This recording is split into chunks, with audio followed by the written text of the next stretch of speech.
It was 10:50 on the morning of Friday, September 12, 2014, when a call came through to the New South Wales Police Emergency Helpline.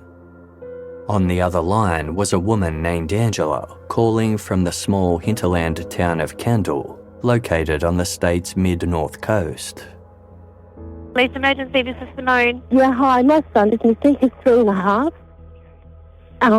Sorry? What's your address? Benaroon Drive, Kendall. Okay, Benaroon Drive in Kendall? Yes. All right, I'm just going to bring that up on my map. It won't be a moment. Thank you. How long has he been missing? We've been looking for him now for about 15 or 20 minutes, but Okay. I thought it could be 5, it could be longer, because he was just playing around here. We heard him, and then we heard nothing. Okay. So I've got the nearest cross street being Ellendale Crescent, is that right? So what is it? Ellendale Crescent? I don't know. This is my mum's house. Okay. So he's been missing since about 10:30? Yeah, I'd say so. Okay, can you describe him to me? How tall? Obviously not very tall. No, he'd be about 2.5 feet. He's wearing a Spider-Man outfit. Yep. What colour hair has he got? He's got dark sandy-coloured hair. It's short. He's got really big browny green-coloured eyes. Okay. Do you get any shoes on? Do you know any other distinguishing features? He's got a freckle on the top of his head when you part the hair on the left-hand side. Yep. You'll see a freckle on the top of his head. Okay. All right. Do you know where he might have gone? We actually live, Mum's property's near a state forest. Okay. And they're on huge blocks. We've walked up and down Benaroon Drive, and we can't find him. Okay. What's his name? William. What's William's surname? Tyrrell. Tyrrell.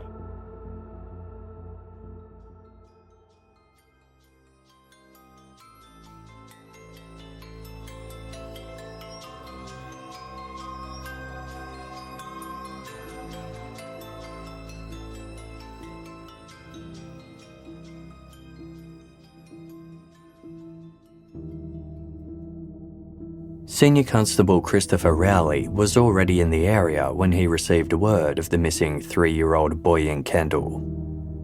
He arrived at Benaroon Drive at 11:06 a.m, by which time William Tyrrell had reportedly been missing for just over half an hour. The single-storey brick home of William's grandmother, Mary Saunders, sat on a sharp slope high upon a corner block, elevated above a large garage and workshop space. Hers was one of the last houses on the dead-end street, with 3 sides of the property backing onto dense bushland. Framed by lawns and native trees, a veranda wrapped around the length of the house, with a 5-metre-high balcony providing the perfect spot to take in the scenic easterly views. Senior Constable Rowley found William Tyrrell's mother, Angela, in a clear state of distress, walking down the middle of the street in tears. Her husband Peter was frantically dashing around, calling William's name and checking the surrounding properties. The family of 4 had only arrived in Kendall at around 9 the previous evening, after driving the roughly 4-hour journey from their home in Sydney's northern beaches. Angela's father had recently passed away, and the purpose of the visit was to help her mother Mary organise her house for sale. The substantial 3-bedroom, 2-bathroom house on a 1.2-acre block was simply too big for the elderly woman to look after on her own. According to Angela, that morning of Friday, September 12, 2014, the 2 Tyrrell children had woken up in good spirits. William and his 4-year-old sister, Lindsay, were excited to be at their grandmother's house, a place they had visited several times before. Their father, Peter, had to make a video call for work, but the internet reception in Kendall was notoriously lousy, so he left the house at around 8:30 a.m. to make the call from the nearby town of Lakewood instead. While Peter was gone, William and Lindsay rode their bikes around Mary's driveway and explored the yard. Afterwards, William played a game with his mother called Mummy Monster, which involved Angela chasing her son around the garden. When they were done, they climbed the steep slope back up to the house. The grass was covered in loose twigs and leaves, and they kept slipping over. One of the slips resulted in Angela injuring her hand, so they went inside to tend to the wound. Lindsay had heard them playing Mummy Monster and wanted to join in the game, so they went back outside for a while. After the kids grew bored of that, William and Lindsay decided to make some cards to bring to their grandfather's grave when they visited later that day. Angela set them up with some art supplies on the back deck that overlooked the rear lawn. Shortly after 9:30 a.m, she grabbed her digital camera and snapped some photos of them. William was thrilled that he'd been allowed to wear his new favourite outfit, a two-piece blue and red Spider-Man costume that his parents had bought him on a recent family holiday to Bali. He put a Spider-Man t-shirt underneath the polyester suit so he could be head to toe in his favourite superhero get-up. At 9:37 a.m, Angela stood above William and pointed the lens towards him as he crouched on the deck pretending to be a tiger. The little boy looked up at her, his eyes cast to the sky and mouth agape as he let out a loud roar. It wasn't long before William lost interest in the craft session and began a new game he called Daddy Tiger. This involved him crawling around and launching himself off the deck as he roared and clawed his hands in the air. He asked Lindsay to join in, but she was too engrossed in the card-making process. William continued the game alone, ducking around the side of the house out of sight for a moment before reappearing with a loud roar. Just before 10 a.m, Angela said that she and her mother were sitting and watching the kids over a cup of tea. Mary remarked how loud William was being, and Angela explained that's just how he was, always full of energy. The two women looked on as William darted around the garden, jumping and roaring enthusiastically. He then ran around the northwest corner of the house and out of sight, the sound of his roar still clearly audible. After a few minutes, Angela noticed it had gone unusually quiet. She got up and walked around the side of the house, but she couldn't see William anywhere. Angela called out William's name, saying, "Where are you? I can't see you." There was no reply. She looked for splashes of his red Spider-Man costume against the vibrant green foliage, noting it was suddenly so quiet that even the birds seemed to have stopped chirping. Angela told Mary that she couldn't see William anywhere. Thinking he was hiding and playing a trick on them, Mary remarked, "Oh, the little devil." But Angela was starting to get worried. She went around the eastern side of the house and looked in the ferns that sat underneath the balcony, all the while calling William's name. When he didn't appear, she became frantic. Mary's property had no fence or other barrier to prevent William from wandering beyond its boundary. Angela ran to the street, checking each side of the yard, but she still couldn't see or hear William. She ran into her mother's house, with Mary following, checking each room and opening cupboards to see if he was hiding inside. Angela tried to remain calm so that William wouldn't panic, thinking he was in trouble. Keeping her composure, she called, "William, you have to come out. You have to talk to me. No more hiding, William. I can't see you." There was no reply. While all this was happening, Angela's husband, Peter, had been at the Lakewood shopping precinct, making his work calls from inside his brand new Land Rover Discovery. After stopping to grab a newspaper, he headed straight back to Kendall. Peter told the police that at around 10:30 a.m, as he neared Benaroon Drive, he'd sent Angela a voice-to-text message suggesting it was a good time to send the kids outside. William had a deep fascination with cars, trucks and planes, which was an interest Peter encouraged. The Tyrrell children always got a thrill out of watching their father arrive home and running out to greet him. It was a moment Peter looked forward to every day. But as he pulled up to his mother-in-law's house, it wasn't his children who came out to greet him, it was his wife. Angela looked panic-stricken. She gestured urgently for Peter to roll down his window. "Have you got William?" she asked. Peter frowned, confused. "Of course not," he said. "Why would you think that?" Frantically, Angela replied, "Because he's missing." Peter didn't ask for any more information. He leapt out of his car and took off running, shouting out William's name. Neighbours heard the commotion going on outside and came out to see what was going on. "I am looking for a little boy in a Spider-Man suit," Angela told them. "Have you seen him? His name is William."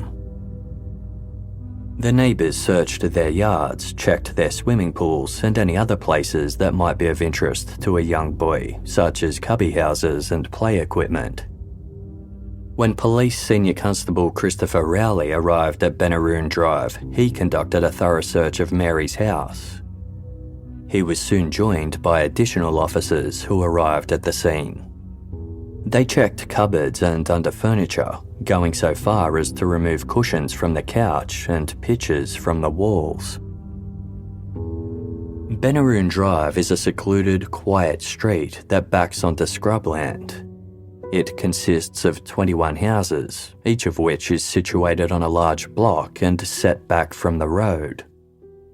At the end of the no-through road is a rugged dirt track surrounded by dense bush that eventually leads to the Kendall cemetery. There is no foot traffic and no reason to be in the area unless you live there or are visiting one of the residents. Angela told the police she had only seen one unfamiliar car in the area, and that had been earlier on when the two Tyrrell children had been riding their bikes outside. It was a dark green or grey sedan that had briefly pulled into a neighbour's driveway before immediately reversing out and driving away. A couple who lived nearby heard the car too, but just assumed it was the local postal worker. It therefore seemed highly unlikely to the police that William had been abducted, especially given the very short amount of time between when his mother last heard him and when he went missing. They thought the most likely explanation was that he had wandered off and gotten lost in the bush. The rugged area was thick with weeds, reedy grass and spiky lantana bushes.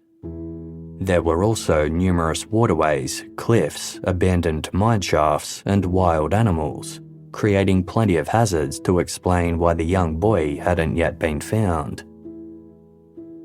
But Peter and Angela were dubious. Although William was adventurous and had a mischievous side, they said he was also clingy and reserved. While he might hide and jump out for fun, he was the kind of kid who wouldn't try to cross the street by himself, and it would be very out of character for him to just wander off on his own. They said he had a clear understanding of boundaries and would deem rocky slopes and rugged terrain too dangerous to scale alone. They also said he would never blindly go off with a stranger. He didn't warm to people immediately, but rather sat back and assessed them first. A Benaroon Drive resident created a Facebook post online calling for volunteers to assist in the search. Within minutes, locals of all ages and demographics swarmed to the area, traversing through the surrounding scrub and driving the neighbouring streets shouting William's name. A 3-year-old girl sat in her pram calling out, "You're not in trouble, William. You can come out now." The operation was overseen by experienced land search and rescue coordinators. Line searches were conducted in the surrounding bushland, while horses and motorbikes traversed the dense scrub and police helicopters searched overhead. Mary's house was thoroughly checked multiple times, as were other houses along Benaroon Drive. Different personnel were brought in to search the homes in case a fresh set of eyes noticed something that others had missed. Sheds, roof spaces, wall cavities and cupboards were meticulously checked. Sniffer dogs also battled the rugged terrain, but were unable to detect any scent of William Tyrrell beyond Mary's garden. The primary concern for the search party was that the young boy might be injured or unconscious, preventing him from coming forward to rescuers. There was also a serious fear he had drowned, prompting police divers and the Rural Fire Service to search and drain numerous dams, storm drains and water tanks in the area. The day was mild at 18 degrees Celsius, but as nightfall approached, dark clouds gathered and the temperature dropped significantly. With no sign of William, concerns mounted that if he was still alive, he might succumb to the elements overnight. Untreated dehydration or hypothermia posed serious risks. William also suffered from asthma, which worsened in the cold conditions and could be triggered by stress or by the powdery pollen released by the surrounding lantana bushes. The search continued overnight, with police calling for volunteers to register at the Kendall showgrounds at 7 the following morning. Rain was expected, and volunteers were asked to wear high-visibility clothing suitable for wet weather and to bring plenty of water. The search was expanded beyond the scrub near Benaroon Drive and into the nearby Kendall and Middle Brother state forests. No stone was left unturned, yet there was still no sign of William. By Sunday, September 14, the two-day search for William remained fruitless. However, Angela told the police that she might have seen something significant on Benaroon Drive the day her son vanished after all.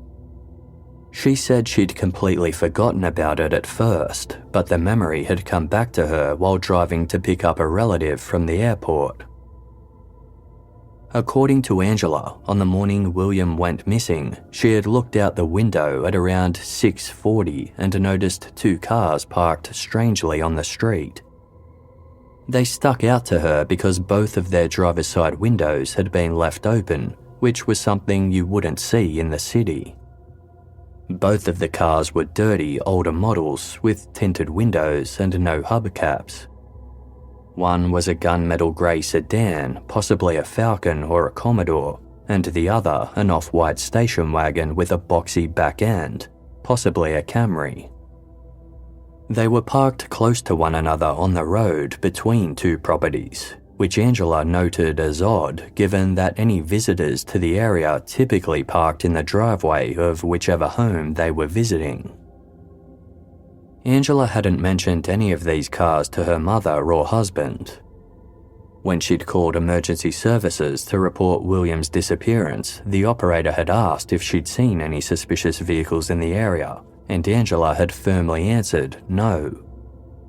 No other residents of Benaroon Drive recalled seeing the parked cars either, but it was a helpful bit of information for the police. While William's disappearance continued to make the news, Peter and Angela stayed away from the spotlight and didn't make any public appearances. As the days passed with no sign of the 3-year-old, public conjecture started to grow about why the parents weren't talking. The speculation only escalated when a family friend made a national appeal for information on Peter and Angela's behalf. If they were genuinely concerned about William, the public wondered why they weren't doing everything in their power to keep their son's disappearance in the media. Some speculated that their lack of exposure meant they had something to hide.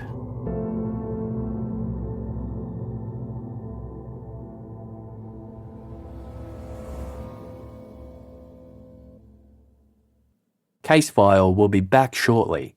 Thank you for supporting us by listening to this episode's sponsors.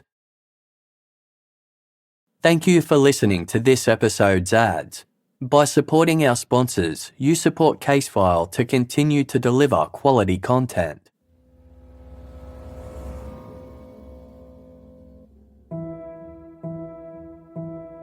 Peter and Angela had always wanted children. Unable to have any of their own, they decided to help those in need.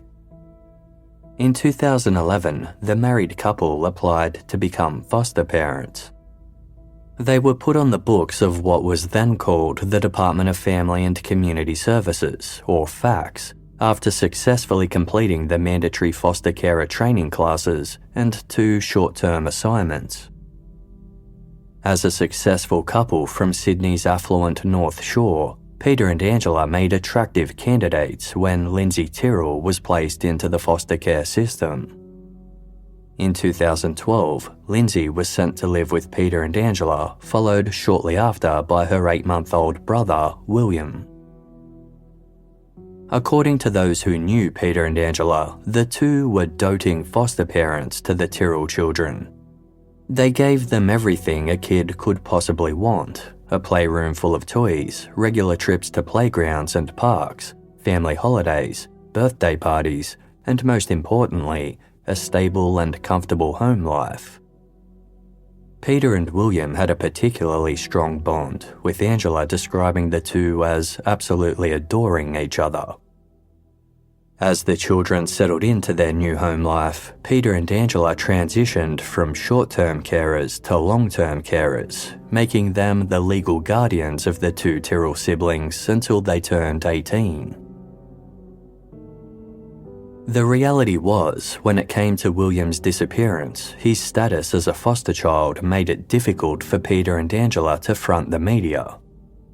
For starters, they weren't legally allowed to identify themselves as his carers. Police needed permission from the relevant government departments before they were allowed to divulge any details regarding William's family situation. Secondly, they wanted to protect Lindsay Tyrrell's identity. If news got out that William was a foster child, it outed Lindsay too. Based on advice from FACS, Peter and Angela made the decision to remain anonymous. This would also protect the reputation of the department who had assigned the children to their care. The true identities of William's foster parents, foster grandmother, and sister were banned from publication under court suppression orders. Any journalist or reporter who broke this rule was warned that they could face potential prosecution. Peter, Angela, and Mary are pseudonyms Casefile has created for clarity, while Lindsay is the pseudonym created for her by the courts. The decision to withhold Peter and Angela's identities from the public ultimately muddied public opinion. With no face of parental grief and desperation for the Australian public to cling on to, the case sparked suspicion against the parents instead of compassion. But Peter and Angela weren't the only ones feeling the weight of this decision. William's biological mother, 26-year-old Amy Tyrrell, not her real name, was heavily pregnant with her 4th child when the police knocked on her door in Western Sydney on the evening of Friday, September 12, 2014. Officers entered the house and were shocked to find a young boy matching William's description playing in the backyard. One of the officers looked at Amy and said accusingly, "What have you done?" But the boy wasn't William. It was his 18-month-old brother. Amy and her partner, Tyler Martin, not his real name, who was William's biological father, were confused by the police presence. They knew they were on the authorities' radar for a string of domestic violence, assault, and drug-related offences, and Amy's initial thought was that there might have been a warrant out for her arrest. When she was told that William went missing that morning, she was in disbelief. Amy had never wanted to put William and Lindsay into foster care, and she'd been taking steps to get them back. She wondered how her son could be missing when he'd been put into the care of guardians who were supposed to keep him safe. At first, Tyler thought it was a joke. But as the police began searching their house, the reality of the situation started to sink in.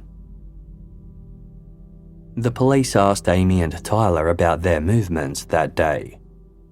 Tyler said he'd woken up before sunrise to go to the local McDonald's restaurant to grab breakfast and use the establishment's free Wi-Fi.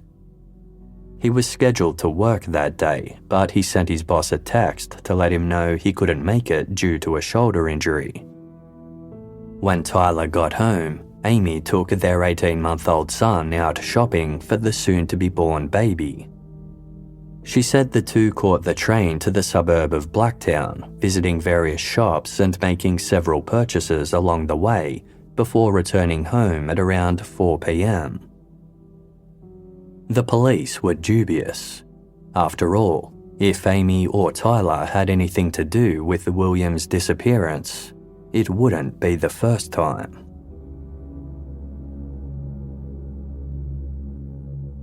Amy Tyrrell and Tyler Martin were both raised in low socioeconomic conditions and each struggled with their own set of personal issues and run-ins with the law. In 2008, they were introduced by one of Amy's brothers and they later began dating. It wasn't long before Amy became pregnant with Lindsay. But the young couple struggled. They had limited support and finances, and the demands of parenthood took a toll on their already volatile relationship. One night, after the couple had a fight, Amy began drinking heavily. She was pushing Lindsay in a pram on the street when police spotted her and thought she was acting erratically. Concerned for the baby's safety, they approached Amy and one of the officers tried to take Lindsay away. Amy subsequently punched the officer in the face. The incident was reported to FACS and Lindsay was handed over to the state and eventually put into Peter and Angela's care. By the time Amy gave birth to William, he was already on the department's radar for potential foster care. FACS believed that Amy and Tyler's toxic and often violent relationship created an unsafe home environment for children. The department therefore ruled that Amy wouldn't be able to keep William if she continued living with Tyler. The couple stayed together but told the authorities their relationship had ended. Eventually, they were caught out, and the New South Wales Family Court ordered that William be handed over to FACS. Determined to keep William, Amy and Tyler took him and went on the run. A police task force was assembled, and several weeks later, the family was found hiding out in a small flat in Sydney's Upper North Shore. William was taken from his biological parents and reunited with Lindsay in the custody of Peter and Angela. As per standard procedure, Amy and Tyler were forbidden from having any contact with the foster carers, and they were only granted the occasional supervised visits with William and Lindsay. Each of these visits was overseen by a social worker. At first, the visits were weekly, then monthly, and then eventually, by the time William went missing, for 1 hour every 2 months. Amy and Tyler reluctantly adhered to these rules with every intention of regaining custody of their children. They undertook anger management courses, counselling, and joined parenting groups, unaware that the foster parents were already thinking about formal adoption. As soon as the police looking into William Tyrrell's disappearance became aware of his family situation, the possibility was raised that Amy and Tyler could have taken him. Yet, the pair were adamant that they had nothing to do with it. They both insisted they wouldn't do anything that could hinder their chances of legally regaining custody of their kids. They also knew how close William and Lindsay were and wouldn't dare take one without the other. Police checked CCTV footage, bank statements and receipts, all of which backed up the couple's claims that they were nowhere near Kendall on the day William went missing. The futile search for William Tyrrell continued for 5 days until police concluded that if he had simply gotten lost in the bush, it was no longer possible that he could still be alive. Instead, Strikeforce Roseanne was created as investigators began to operate under the assumption that the 3-year-old had been abducted and possibly killed. The fact that William's disappearance had been treated as a missing person case from the get-go instead of a major crime presented some problems for the investigation.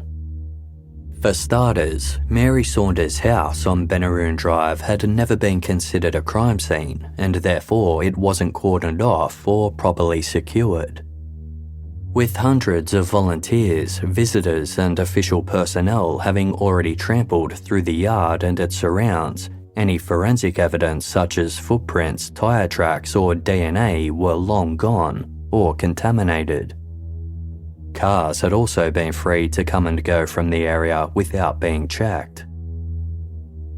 In addition, the police had searched some of the 21 houses on the street, but not all of them, with some of the residents having been relied upon to conduct their own searches. If William had been taken, each of these factors meant that vital evidence or a person of interest could have been overlooked. Police had no way of knowing what they might have missed. In Australia, it is extremely rare for a child to be abducted by a stranger. The person responsible is typically a relative or someone close to the family. Therefore, Peter and Angela were obvious suspects. Accepting this uncomfortable fact, the couple willingly handed over their phones, vehicles, and computers for forensic analysis, eager to be ruled out. Police looked into Peter's claims that he'd been in the next town over at the time William disappeared. Phone records and CCTV footage confirmed that he'd been in Lakewood at the time in question. Peter had made a conference call that lasted for 39 minutes before making another call and then ducking into a grocery store to buy a newspaper. Police considered the possibility that William could have died by accident and his foster family had disposed of his body and then faked his disappearance out of sheer panic. But they found absolutely no evidence to support such a theory, and by all accounts, Peter and Angela's desperation to find William seemed completely genuine. Lindsay had also been present when William went missing, and she hadn't said anything to the police to raise suspicion on her foster parents. When questioned about what William had been doing before he went missing, Lindsay told police that he was running out to see Daddy's car. Police also considered the possibility that William's biological parents could have organised to have someone snatch William on their behalf. The problem with this theory was that Amy and Tyler didn't even know William and Lindsay's foster carers' names or their address. Furthermore, no one had told Amy and Tyler that the trip to Kendall was going ahead. While the foster care agency had approved the trip, the biological parents weren't made aware of it. The trip to Kendall had also gone ahead a day earlier than was originally planned. Peter and Angela told the police they had been scheduled to drive up on Friday night, but Peter had finished work early on Thursday, so they'd decided to get a head start on the bumper-to-bumper traffic that typically jammed the Pacific Highway on Fridays. They had picked William and Lindsay up from daycare early on Thursday afternoon and headed straight to Kendall from there, stopping only to have dinner at McDonald's and to change the kids into their pajamas. The unplanned nature of the trip ruled out the possibility that it was a targeted attack. As far as Peter and Angela were aware, no one had followed them on their drive from Sydney to Kendall either. Police checked CCTV footage of their journey and the stops they'd made along the way, but found nothing to indicate the family was being trailed. The footage from their stopover at McDonald's showed William joyfully riding into the restaurant on Peter's shoulders, the very image of a happy family. Both William's foster parents and his biological parents were ruled out as suspects. Regardless, the possibility that William could have been snatched in an opportunistic attack was difficult for investigators to comprehend. Benaroon Drive was a safe place where none of the other residents had ever encountered anything untoward, and children played on the street without fear. The isolated location of Mary Saunders' house at the end of the street, coupled with the lack of street traffic in the area, meant that a kidnapper would have had to coincidentally walk or drive past in the mere minutes that William jumped around the side of the house unsupervised. Had such a rare moment occurred, it would have taken an incredibly brazen offender to snatch a child in broad daylight with his family just meters away on a quiet street where any of the neighbours could have easily noticed an outsider. Several residents were home at the time, and all of them said they hadn't noticed anyone or anything out of the ordinary. None of them had been expecting any visitors on the morning that William went missing either. Still, police couldn't discount the possibility that someone could have dropped by without warning, seen William, and made the split-second decision to take him. It was also possible that William had heard a car coming and ran onto the street thinking it was his father arriving home before being snatched. However unlikely, investigators also theorised that someone could have heard the children playing earlier that morning and had lay in wait ready to strike if an opportunity arose. If so, they would have had to move incredibly fast. The fact that William was wearing the distinct Spider-Man outfit would have made it easy for someone to initiate a conversation with him, as it was an immediate talking point that would have appealed to William. A perpetrator could have used that to lure the young boy away voluntarily, or simply grabbed him and forced his silence. According to Angela, when she first realised William went missing, she was struck by how silent everything had gone.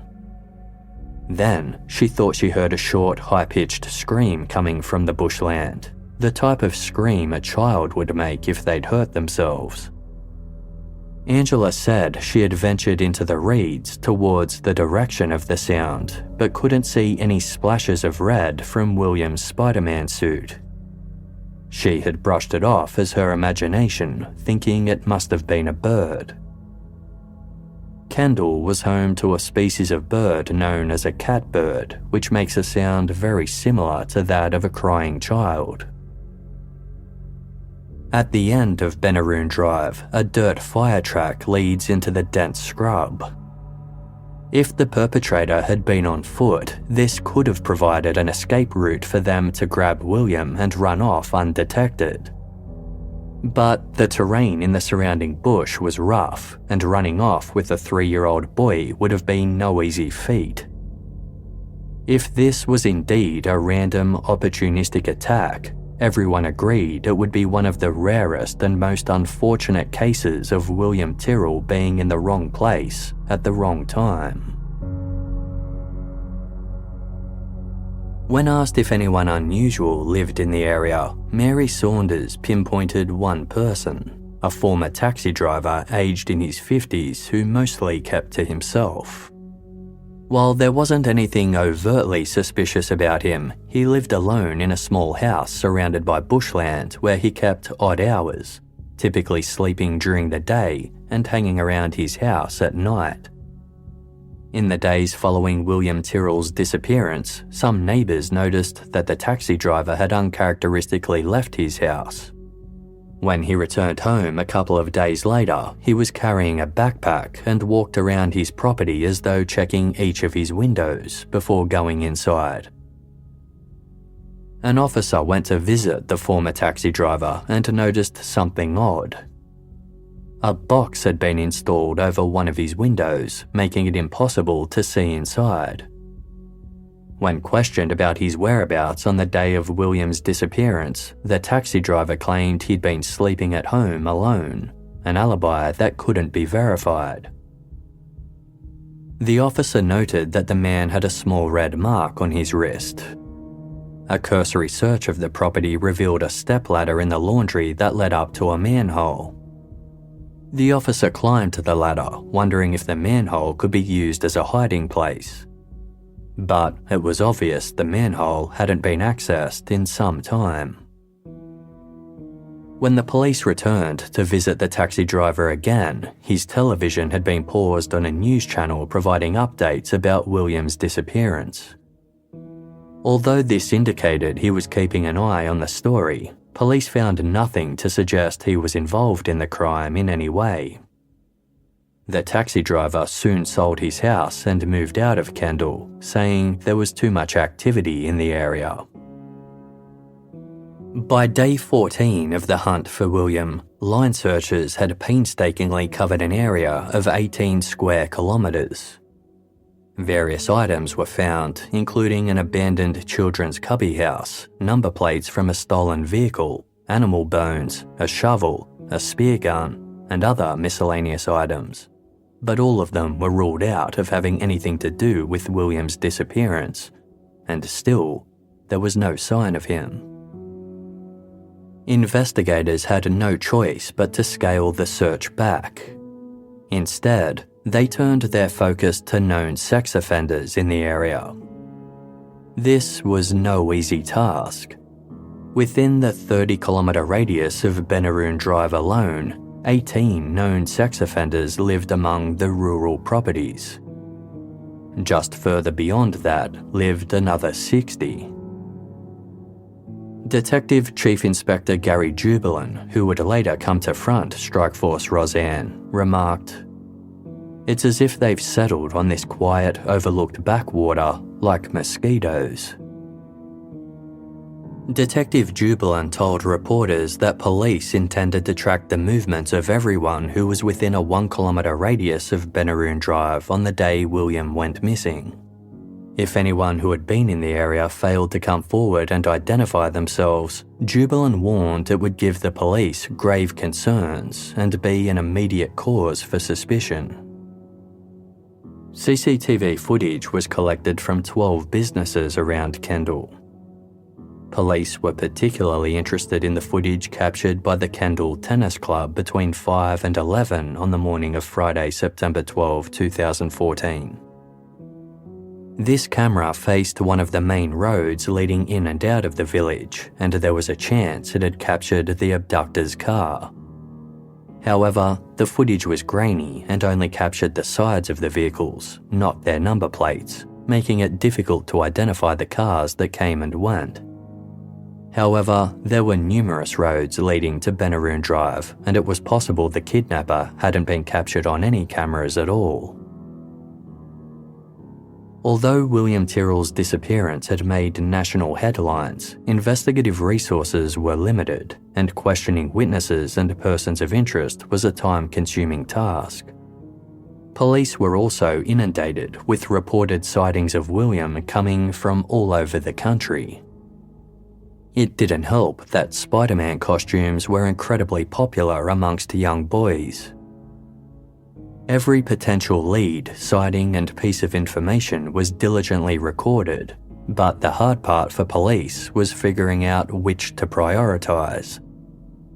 They worked tirelessly for several months, checking 169 CCTV cameras from outside Kendall, as well as analysing data from traffic cameras and mobile phone towers. But things moved slowly, and as the year drew to an end, they didn't seem to be any closer to finding William. Then, a call came in from someone who wanted to report a member of the community as a potential person of interest. 4 days before William Tyrrell went missing, his grandmother Mary called a local white goods repair company called Spedo's Repairs after her washing machine stopped working. The business owner, 63-year-old Bill Spedding, came to the house to provide a quote, only to discover that he needed to order a new part. He told Mary he would come back to conduct the repairs whenever the part came in. On Friday, September 12, just 90 minutes before William vanished, Angela had called Bill Spedding on her mother's behalf to follow up on the replacement part, as the washing machine still wasn't working. The call had gone straight to voicemail, so she left a message asking Spedding to call her back. Mary said that he would likely show up at any time without prior notice. That's just how things were done in Kendall. Given that Bill Spedding was one of the few visitors to Benaroon Drive in the days leading up to William's disappearance, police had already taken him in for questioning in the early stages of the investigation. Spedding had confirmed details about the initial repair call-out, but he denied having received a follow-up phone call from Angela on September 12. Police confiscated Spedding's phone and found no record of Angela's voicemail. This was immediately suspicious. Police already had Angela's phone data confirming she had made the call to Bill Spedding, leaving officers to wonder if he had deleted it. If he had nothing to do with William's disappearance, they wondered why he would do such a thing. But Bill Spedding steadfastly denied having ever received the message at all. He also claimed to have an alibi for the day of William's disappearance. According to Spedding, he and his wife Margaret had coffee at a local cafe, leaving around 9:45 a.m. to attend a school assembly where their grandson had received an award. Afterwards, Spedding said he went back to his office and worked a normal day before picking his grandchildren up from school. While Spedding said his wife was the only one who could verify his alibi, police weren't overly concerned, until the tip-off came through from a member of the public to report that Bill Spedding had been accused of sexually assaulting 2 young girls in the past. It was alleged that in 1987, Spedding had sexually assaulted a 3- and 5-year-old during an overnight stay in a caravan park. Another tipster also came forward to report having seen Spedding access some storage sheds he owned 6 hours inland from Kendall on the day after William disappeared. Suddenly, Bill Spedding was looking much more interesting to the police. They obtained bank statements from the cafe Spedding claimed to have dined at on the morning William Tyrrell went missing, and confirmed that he and Margaret had indeed been there at 9:42. However, the cafe was only an 18-minute car trip from Benaroon Drive. If Spedding was lying about attending his grandson's school assembly, police theorised that he could have driven to Mary's house to work on her washing machine when he'd come across William and made the split-second decision to snatch him. They questioned school faculty members and some other parents who attended the assembly on the day in question, but given the passing of time, no one could specifically recall seeing Bill Spedding there. Although they said that the assemblies occurred frequently and each one tended to blur into the other.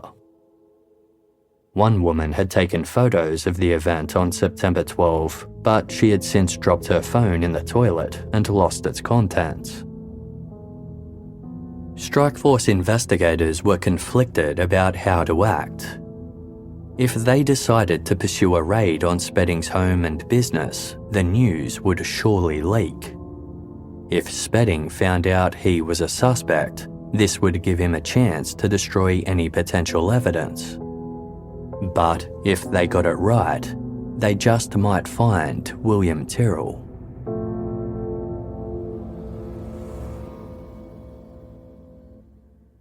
Casefile will be back shortly. Thank you for supporting us by listening to this episode's sponsors. Thank you for listening to this episode's ads.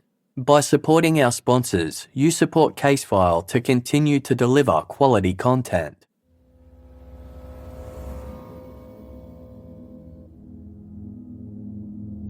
On Tuesday, January 20, 2015, just over 4 months after William Tyrrell disappeared, detectives from Strike Force Roseanne descended on Bill Spedding's home in Bonny Hills, a small town 20 kilometres northeast of Kendall. He lived there with his wife and 3 grandchildren, for whom they were the current legal guardians. It was a dramatic scene with an excavator, cadaver dog and forensic experts on standby.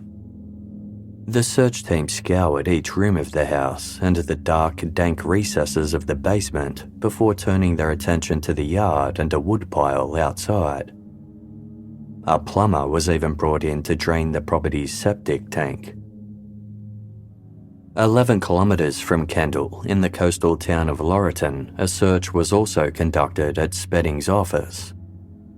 As feared, news of the raids had leaked, and throngs of media gathered outside both properties ready to capture any breaks in the story. Police seized phones, computers, and a mattress, but found no sign of William. There was one item of particular interest found in his van, though: a Spider-Man toy. Bill Spedding was taken into custody and subject to 6 hours of grueling interrogation. Investigators put it to him that on Friday, September 12, 2014, he showed up at Benaroon Drive to fix Mary Saunders' washing machine, but saw William playing outside and made the snap decision to abduct him. They suggested that Spedding had taken the 3-year-old in his work van and quickly fled the scene. Spedding strongly rejected these allegations. He stuck by his alibi and denied having deleted a voicemail from Angela on the day William went missing. As for the Spider-Man toy found in his van, he claimed it belonged to one of his grandchildren. His wife supported this, saying one of the kids had given it to Spedding to keep him company while he worked. But detectives weren't convinced.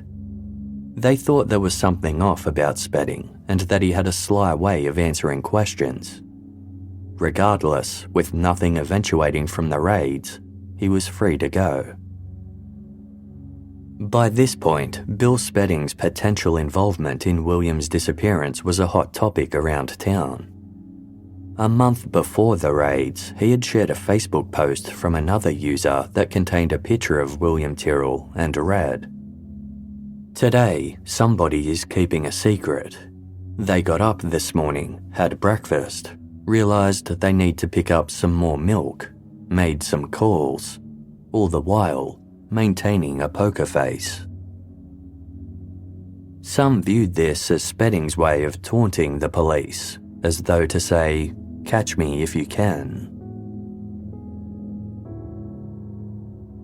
A week after the raids on Bill Spedding's properties, the investigation was officially handed over to Detective Chief Inspector Gary Jubilant after the case's initial lead detective retired.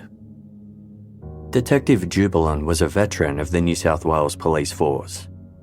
Known for his tenacity and resoluteness, Jubilant applied disciplined thinking and creative policing to help solve some of the country's most high-profile murder cases. He also worked on the Bowraville murders, as covered in episode 186 of Case File, and on the Matt Levison case, covered in the Case File Presents series, Maddie. Although he had a hard edge, Jubilant was admired by victims' families for his genuinely kind and compassionate nature. He was the kind of detective who took each case personally, giving the investigation his all and refusing to accept mediocrity. He promised William's foster family he would do everything he could to find William. By the time William had been missing for 6 months, police interviewed an elderly Kendall resident after hearing he had some information that could be useful to the investigation. Ronald Chapman lived on Laurel Street, about half a kilometre from Benaroon Drive. At around 10:45 on the morning that William went missing, Ronald claimed that he had stepped outside to check the mail. A fawn-coloured 4-wheel drive sped past, rounding the corner so fast that loose gravel flew onto Ronald's lawn. In the back seat, Ronald saw a young boy matching William Tyrrell's description standing up without a seatbelt on. He had a bewildered look on his face and was wearing a blue and red outfit with black patterns on it, resembling a Spider-Man costume. The car was being driven by a woman who Ronald described as a plump blonde in her 30s. A blue sedan with a male driver sped behind in close proximity, as though the two vehicles were travelling together. Ronald said he swore at the woman under his breath for driving so fast with an unrestrained child on board. Police weren't sure what to make of this information. Ronald was adamant that the incident had happened, but it begged the question of why he hadn't reported it sooner. Ronald claimed that when he heard about William's disappearance, he did tell some acquaintances about what he'd seen. He assumed they would pass the information on to a local officer they were friendly with and expected police to come and question him about it. When they didn't, he just assumed they had more significant leads worth following. Ronald was known to be an honest man with an eye for detail, but some relatives who were staying with him at the time of this supposed incident said he'd never mentioned it. When pressed by detectives, Ronald admitted he could have dreamt the whole thing, but when shown a photo of William, he was certain it was the same boy that he'd seen.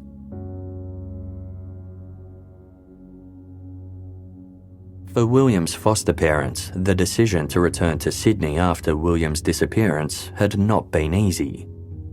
But they felt there was little they could do to help in Kendall, and they needed life to return to as normal as possible for Lindsay. While the case continued making national headlines, things were tainted by the mysterious nature surrounding William's family status. The public still hadn't been made aware that William was a foster child, and suspicion continued to be cast upon his parents. The fact that they weren't talking led many to believe the family had something to hide. With their enigmatic status hindering public sympathy, the strike force bargained with the Department of Family and Community Services to let them release an interview with Angela and Peter online. While it still couldn't be revealed that William was a foster child, the aim of the video was to let people know he was dearly loved and sorely missed, and to give the foster parents the chance to plead for his return. The 21-minute video interview went ahead in April 2015, over 6 months after William vanished. While Peter and Angela's faces were blanked out, they could be heard crying as they talked about their love for the cheeky and vibrant little boy, describing their ordeal as a living nightmare. "I just can't believe it's happened," Angela said. "We just don't have our boy. We have no idea where he is. We don't know who's got him. We don't know what's happening to him. We know nothing about it. We just want it to be over." The couple said they continued to hold hopes that William would be found alive. Angela pleaded, "If somebody has him and if he is alive, I want him to be safe. I want him to be feeling loved, and I want someone to be looking after him, because to imagine something else is going on, we can't live a life like that. We need to know where he is. His sister can't grow up never knowing what happened to her brother. Just to give him back. Take him to a church, take him to a police station, take him to a school. Give him back. Give him back." The video provoked mixed responses. While some people felt deeply for the grieving family, others questioned why their identities continued to be withheld.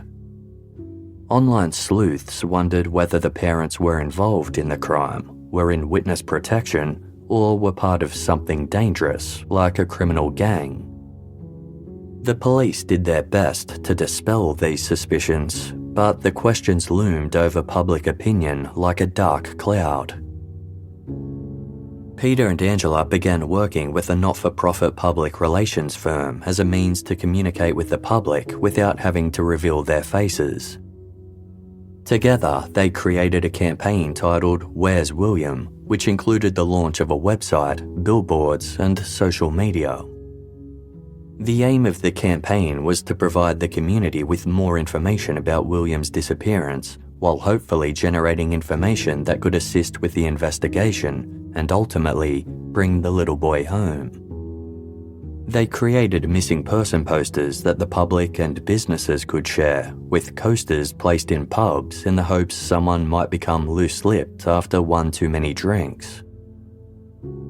To coincide with the launch, Peter and Angela released a statement that read in part, "This has torn away the fabric and foundation of our life as we know it. There is a huge gap of space, emptiness in our lives that we feel without William being here with us. We have been entirely shattered, emotionally exhausted, physically and mentally beaten. This is a pure living nightmare." William's sister continues to ask where her brother is and when he'll be home. "We've tried so hard to keep life as normal as possible for her, reminding her how loved and safe she is, even though William is not here. They were like two peas in a pod. For those who have families and children of their own, this is so unbelievably confronting.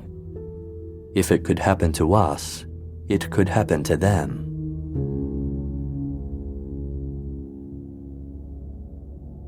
Meanwhile, the implications against white goods repairman Bill Spedding kept coming.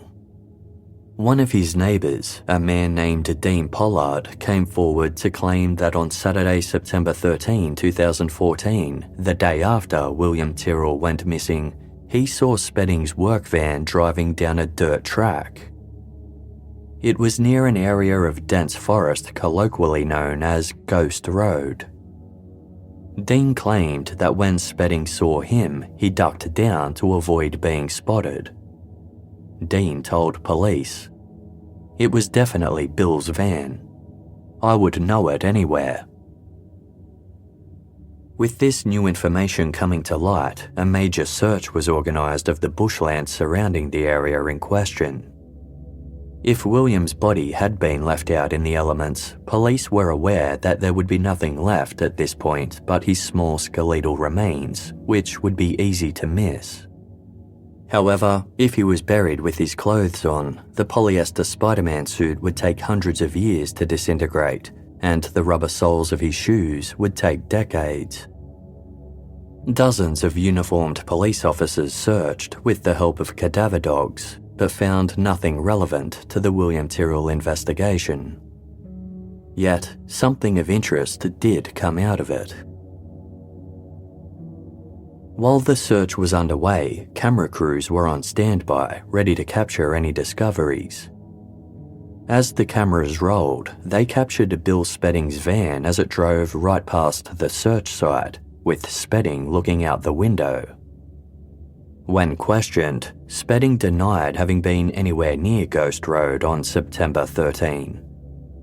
He claimed he had been celebrating the end of the football season at the local footy club, approximately 20 kilometres away. Although police still had no evidence against Spedding in relation to William Tyrrell, suspicion against him was growing. The allegations that he'd sexually assaulted two young girls in the past were enough to warrant an arrest. If police brought Spedding in for that crime, their hopes were that with enough pressure, he might cave and admit to being involved with William's disappearance. On Wednesday, April 22, 2015, almost 7.5 months after William went missing, a team of detectives arrived at Bill Spedding's house in Bonny Hills. They placed him under arrest for the historic sexual assault crimes he'd been accused of. He was charged with 5 counts of sexual intercourse with a child under 10, as well as 2 counts of common assault. Spedding vehemently denied the allegations. He claimed the crimes were fabricated by his ex-wife during a time when the two were going through a bitter divorce and custody battle.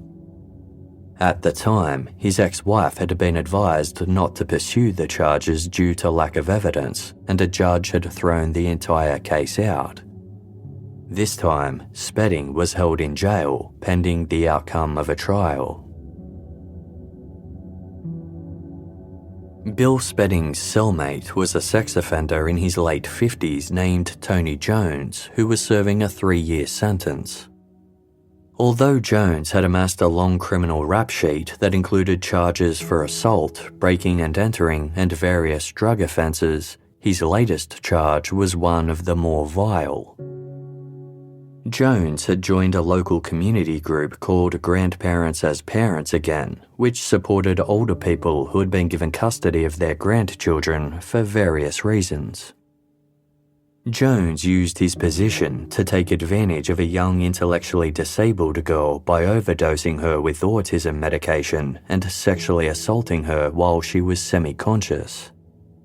He was subsequently convicted of aggravated child sexual assault. The fact that Tony Jones and Bill Spedding were cellmates was no accident. Jones, who lived 23 kilometres from Kendall in the town of Wauchope, had also been established as a person of interest in William Tyrrell's disappearance. On the day William went missing, the unemployed former truck driver left home early, telling his partner Debbie he was going out into the bush with their son to collect scrap metal. But Debbie soon found their son at home with no knowledge of this supposed outing. Enraged, she waited at home to confront Jones about the lie. When Jones returned home at around 2 p.m. on September 12, Debbie claimed he was so intoxicated he could barely speak. This wasn't out of the ordinary. Jones was an alcoholic, often scrounging up scrap metal that he could trade for beer money. He allegedly told Debbie he'd been out drinking with his mate, Paul Bickford. Bickford was the former president of Grandparents as Parents Again, who had once been named Senior Volunteer of the Year. But, far from heroic, Bickford removed himself from the group after he was accused of sexually assaulting an intellectually disabled 11-year-old girl while on a drive to buy her lollies. The separate sex offences committed by Tony Jones and Paul Bickford ultimately came to light during the investigation into William Tyrrell's disappearance, and both men faced charges for their crimes. Police explored the possibility that the two men could have been part of a pedophile ring, but given they were both more solitary predators, this was deemed unlikely. However, there was something about Tony Jones that the police couldn't ignore. His partner Debbie drove a white station wagon similar to the one William's foster mother claimed to have spotted on Benaroon Drive on the morning of William's disappearance. Additionally, his habit of collecting scrap metal meant he had intimate knowledge of the bushland around Kendall and surrounds. Jones, who no longer had a driver's license, told police he didn't have access to the white station wagon. This was disputed by several witnesses who said he often took it without Debbie's knowledge. Jones also gave various alibis for the morning of Friday, September 12, 2014. First, he claimed he was out in Bago State Forest collecting scrap metal on his own.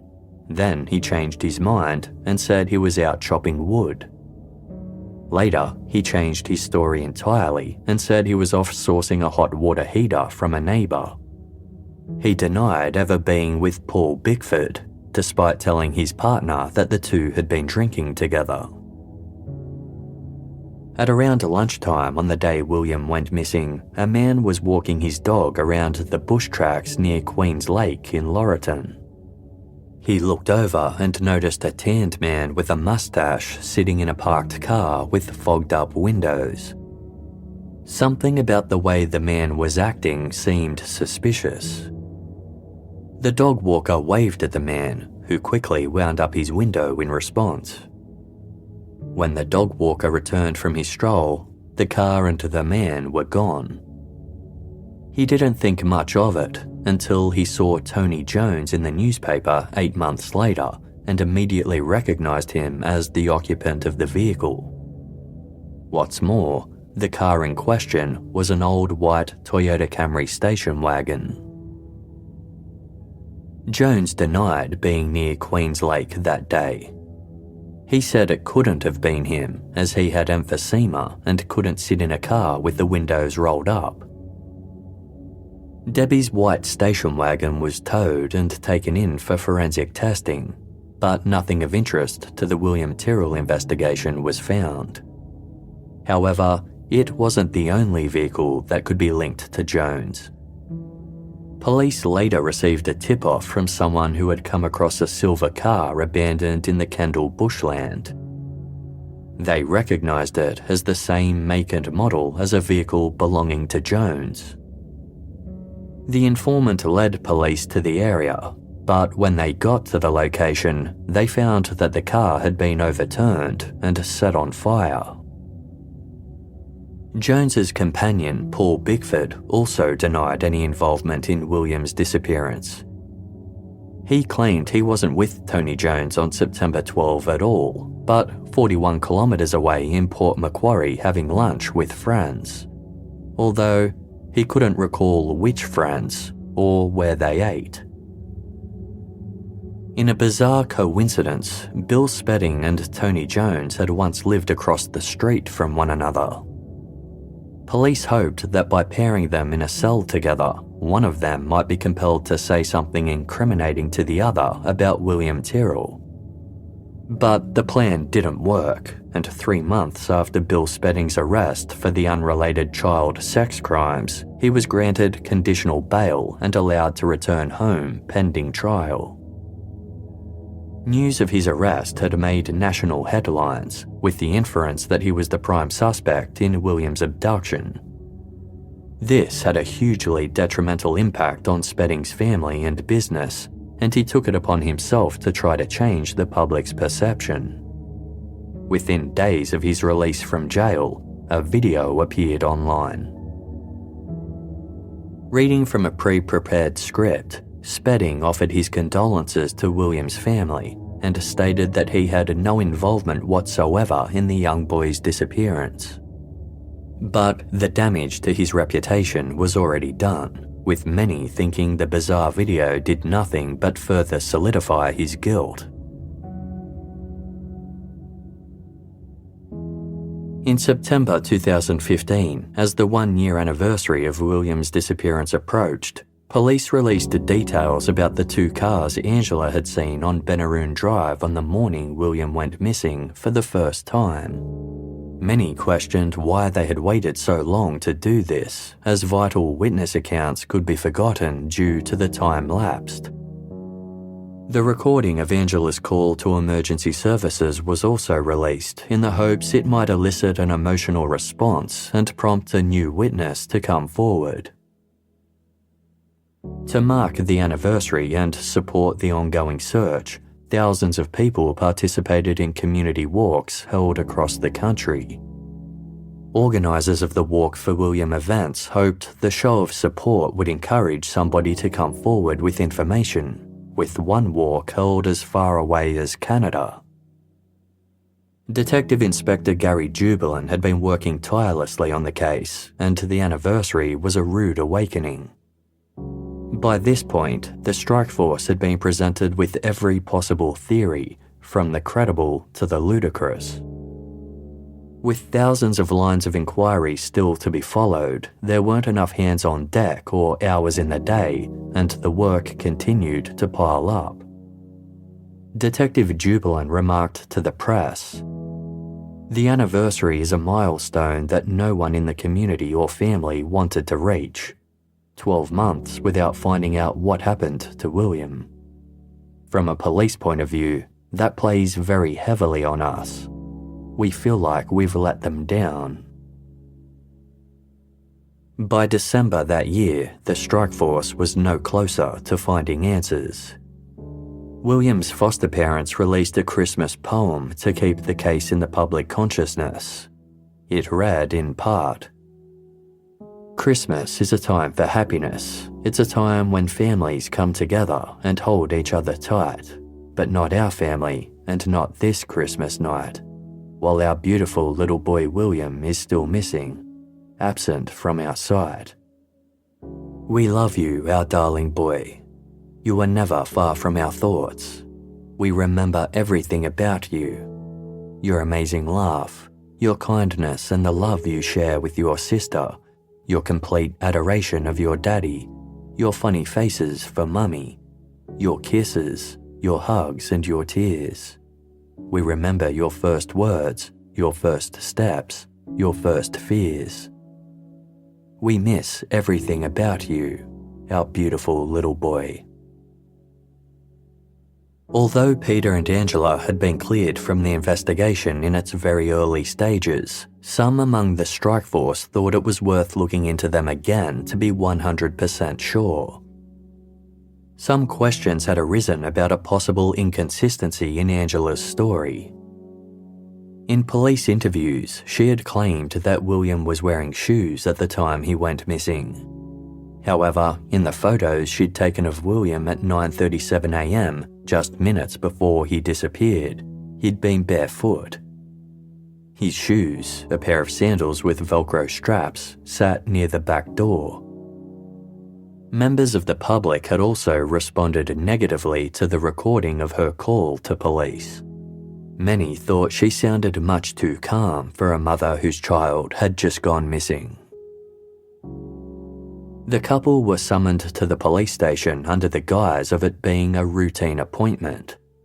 Once they arrived, they were separated and interrogated at length about the day of William's disappearance. Detective Jubilan, quote, went hard on them. Asked about the shoes, Angela said William had been barefoot when she took the photos, but she had told him to put shoes on, which he was capable of doing on his own, because there were prickly weeds and dog feces in the grass. Unbeknownst to the couple, while all this was going down, covert listening devices were placed in their car. If Peter and Angela had anything to hide, police hoped that they might divulge something important as they discussed what they'd just experienced on their drive home. But both of their stories remained unchanged, and nothing of interest was captured in the covert recordings. Detective Jubilan was confident that there was absolutely no evidence that raised any suspicion in regards to their involvement, and again, they were eliminated from the investigation. By September 2016, the search for William Tyrrell had become one of the largest ever in Australian history. A second arm of the strike force was established purely to work through the 1,000 plus names that police had identified as potential persons of interest. Detectives were required to travel all over the country to locate each individual and cross them off the list. But despite the epic scale of work being put in, the investigation continued with no significant breakthroughs. Strikeforce detectives wanted to offer a reward for information, but they knew it would need to be a sizable amount of money if it was going to encourage anyone to speak. As Detective Jubilan explained, it would need to be enough money to make a wife turn against her husband, or for one pedophile to betray another. With support from the New South Wales Police Commissioner and the State Premier, they got their wish. On the second anniversary of William Tyrrell's disappearance, a $1 million reward was announced. At the time, it was the largest reward ever offered in New South Wales, and the announcement was broadcast heavily on television and shared across social media. When nobody tried to claim it, investigators drew two conclusions. Either William's abductor had acted alone and not told a soul, or if more than one person had been involved, none of the offenders were prepared to rat the others out. The strike force continued questioning known sex offenders and pedophiles. some officers were given the grim task of viewing child exploitation material in case William could be identified in footage or photographs. It was a brutal job that took a severe emotional toll, but members of the strike force persevered with one ultimate goal: to bring William Tyrrell home.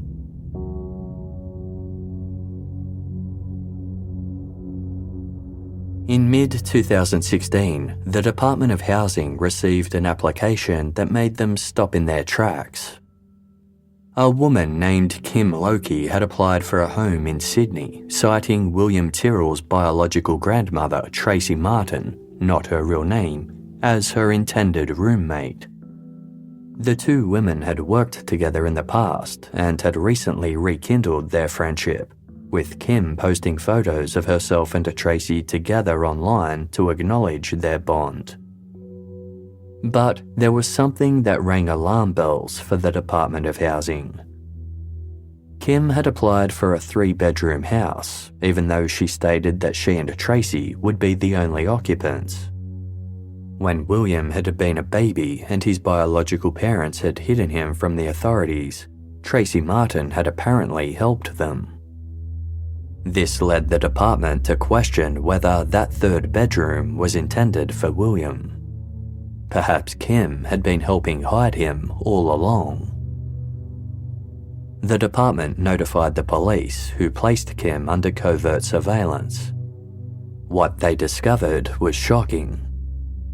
Kim drove a grey Holden Commodore sedan, similar in colour and shape to one of the vehicles Angela claimed to have spotted on Benaroon Drive on the day of William's disappearance.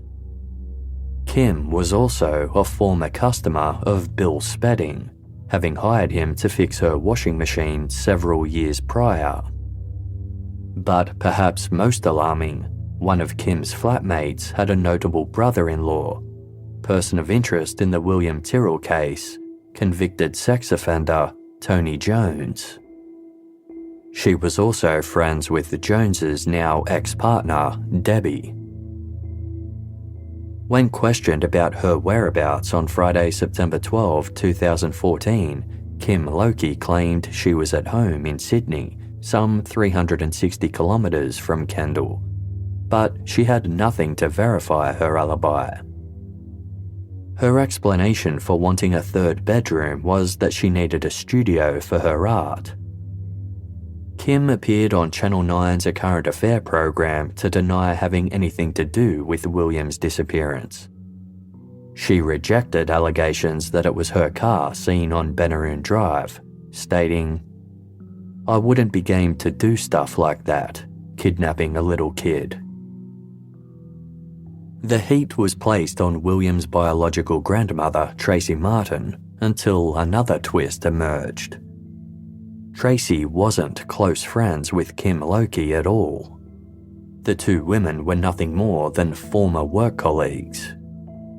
Kim had used photos of them taken at a work function years prior as testimony to their friendship, and had simply wanted to ingratiate herself into the William Tyrrell investigation. She tried to sue A Current Affair for money they promised her for the interview, but the case was thrown out of court. The fact that William was a foster child had been publicly discussed online by those invested in the case, but by mid-2017, this fact still hadn't been officially clarified. It continued to muddy public perception, with sympathy for the anonymous family slowly dissipating in the eyes of those who viewed them as detached. A woman who wasn't connected to either of the families in any way took it upon herself to fight to make this detail public. Having been sexually assaulted in a foster home during her own adolescence, the woman became an advocate for other foster children and believed the public had a right to know the truth about William's family's situation. The case went to court, where lawyers for the Department of Family and Community Services argued that there was a stigma attached to being a foster child. If William was ever found alive, this stigma would follow him for life. Likewise, his sister Lindsay would suffer from the same stigma. William's foster parents agreed that they wanted to keep this information secret, along with their identities. Up until this point, William's biological parents, Amy Tyrrell and Tyler Martin, had mostly been kept on the sidelines of the investigation. They didn't receive the same regular updates as his foster parents, weren't acknowledged in the media, and had been excluded from the national public relations campaign aimed at bringing awareness to the case. However, they had always wanted it to be publicly known that William was in foster care at the time he went missing. The judge agreed that the public had been misled to believe that Peter and Angela were William Tyrrell's biological parents. In a landmark decision, he lifted the restrictions that prevented this fact from being reported, ruling that William being in foster care was a legitimate matter of public interest. For the first time since William went missing, the names of his biological parents were allowed to be shared, while the names of his foster parents and sister continued to be suppressed by a court order. Afterwards, Amy Tyrrell appeared on national television for the first time. In a heartfelt interview with television presenter Melissa Doyle for Channel 7's Sunday night program, she admitted to having made poor choices in the past, but said she was trying to be the best mum she could be. No longer in a relationship with Tyler Martin, Amy said William and Lindsay shouldn't have been taken away from her in the first place. She believed the whole situation could have been improved if there had just been better support for mothers who were experiencing domestic violence. Amy cried as she fondly recounted memories of William as a baby. She spoke of how difficult the experience of losing him twice had been, and how much it hurt her to know that William and Lindsay were no longer together. Sobbing, she begged whoever had her son to bring him home unharmed, saying whoever was responsible, quote, needs a bullet. Whatever had happened to William, Amy believed that his foster parents should feel guilty. I don't want to blame the carers, she said, but they were responsible for looking after William, and they failed. As police continued to make their way through the long list of persons of interest, when speaking with Kendall locals, one name in particular kept coming up. The individual lived a reclusive lifestyle in an overgrown property near Benaroon Drive, and some people thought he was worth looking into. Police arrived at the man's house, and what they found was disturbing. Outside, animal carcasses hung from pieces of string. Inside was even creepier. At the end of the man's bed, a shrine of sorts had been made to William Tyrrell. It featured photos of William along with quotes about the investigation that had been cut from the newspaper, as well as handwritten poetry about the case. Due to the man's unconventional lifestyle, police nicknamed him Gorillas in the Mist, after the book and film of the same name about an American scientist who moved to the remote forests of Rwanda to study primates. Police questioned Gorillas in the Mist extensively, but found nothing to suggest he was involved in William's abduction. If anything, they thought he seemed lonely and appreciated the police company. However, there were certain things about his behaviour that they deemed concerning. Not wanting to take any chances, the police decided to put Gorillas in the Mist under surveillance by installing hidden cameras in the bush surrounding his property. Before long, one of the cameras went missing. Police had no idea what had happened to it until 6 weeks later, when it suddenly reappeared under strange circumstances. To be continued.